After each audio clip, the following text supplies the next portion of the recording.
ওটা তো ইতিহাসের বাবরের ছেলে হুমায়ুন সে সবাই জানে। তা আমার এক কাকা ছিলেন, তিনি কামারপুকুর মিশন স্কুলে মাস্টারি করতেন। আমি যখন জন্মেছি তখন আমার নামটা আমার কাকাই ডায়েরিতে হুমায়ুন কবির দিয়েছে। সে কেন দিয়েছে সেও আর পৃথিবীতে নেই। 2007 সালে তিনি 2002 সালে রিটায়ার করেছিলেন, 7 সালে এক্সপায়ার হয়ে গেছে। তো তেওয়ারি কি বললো, ও লিডার অফ দ্য অপোজিশন কি বললো, এসব নিয়ে আমি কোনো প্রশ্নের উত্তর দেব না।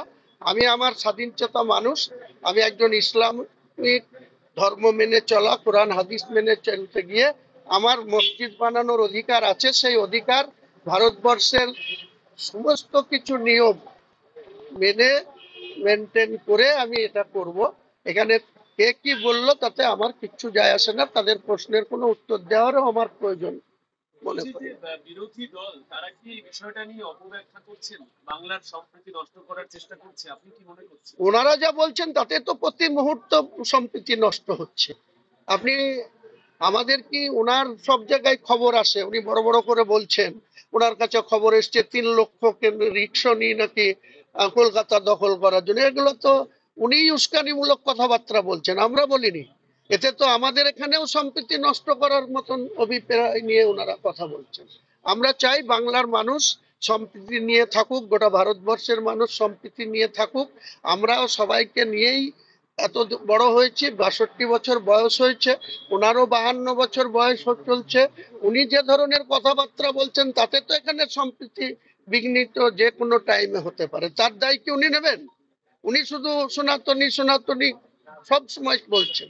তো উনি কি বলছেন সেটা উনি ঠিক করে ঠিক করুন। ওনাকে তো সংবিধান মেনে চলতে হবে। আমার ক্ষেত্রে যদি সেটা প্রযোজ্য হয়, ওনার ক্ষেত্রে কেন প্রযোজ্য হবে? বিধানসভায় তো আপনার সহকর্মী পরিষদীয় দল, যেটা বিজেপি পরিষদীয় দল, তাদেরও কি আমন্ত্রণে ডাকবার ইচ্ছা প্রকাশ করবেন না? দেখুন, এটা সময় সাপেক্ষ ব্যাপার।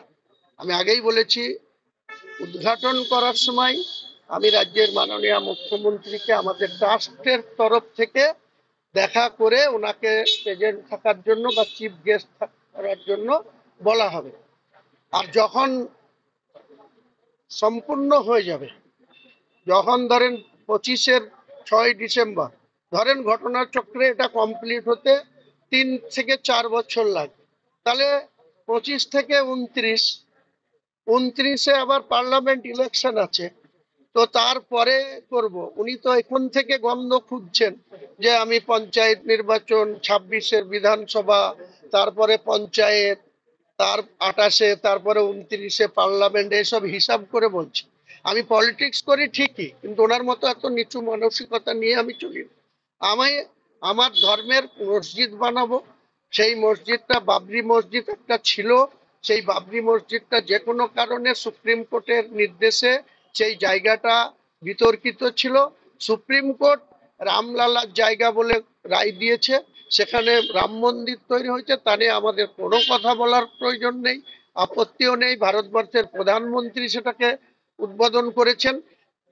আমি সেই সময় মুখ্যমন্ত্রী যিনিই থাকবেন তেনাকেও ইনভাইট করব। ভারতবর্ষের প্রধানমন্ত্রী যিনি থাকবেন আমার ট্রাস্টি থেকে তেনাকেও ইনভাইট করব। নিশ্চয় করব।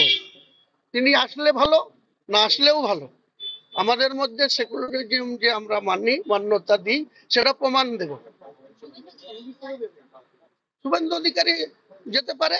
শুভেন্দু অধিকারী আমার সম্বন্ধে রেজিনগরে খুব ভালো জানেন। ওনাকে ডেটটা মেনশন করবেন যে 17ই জানুয়ারি 2016 উনি আমাকে ওখানে হ্যারাসমেন্ট করার জন্য ওখানকার ওই জেলার সমস্ত এমএলএ, তখন বেশি এমএলএ ছিল না, একজন এমএলএ ছিল, 17ই জানুয়ারি 2016 সুব্রত শাহ, তিনিও এক্সপায়ার করে গেছেন। তারপরে 4টে এমএলএ হয়েছিল। তো সেই সময় উনি ট্রান্সপোর্ট মিনিস্টার এবং দলের অবজারভার ছিল তৃণমূলের, দিদির নাম্বার 2 ছিল।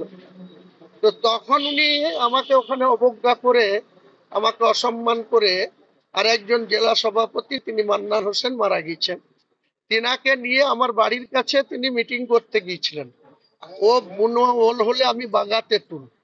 তো ও আমাকে মাইনাস করে করতে গিয়েছিল, ডেট মেনশন করে বলছি। টাইমটা ছিল 17ই জানুয়ারি 2016, সময় রেজিনগর রিলায়েন্স স্টেশন মাঠ। সময় ছিল দুটো। তো ও যখন আমাকে মাইনাস করে মিটিং ডেকেছিল, ওখানে সভা করতে গেছিল, আমিও ঠিক বললাম ও বাগাওয়াল হলে আমি বুনো তেঁতুল। সঙ্গে সঙ্গে আমিও 500 মিটার দূরে, আমি তখন তৃণমূলের কিছুতে ছিলাম না, আমি বহিষ্কৃত ছিলাম। 26শে ফেব্রুয়ারি 2015 আমাকে তৃণমূল বিনা কারণে উইদাউট নোটিশে আমাকে বহিষ্কার করে দিয়েছিল পার্থ চট্টোপাধ্যায় মহাসচিব। এই শুধু আপনাদের মাধ্যমে, কোনো নোটিশ, এবার তো নোটিশ পেয়েছি, এবার নোটিশও পাইনি, আমাকে বহিষ্কার করে দিয়েছিল 6 বছরের জন্য। তো তারপরে আমি মহামান্য রাজ্য সভাপতি আমাদের বক্সিদার কাছে এসেছিলাম যে সামনে ভোট, আমার বহিষ্কারটা যদি তুলে দেয়া যায়। তুলে তো দেয়নি, উল্টে আমার বাড়ির কাছে 17ই জানুয়ারি 2016 এই শুভেন্দু অধিকারী মিটিং করতে গিয়েছিল।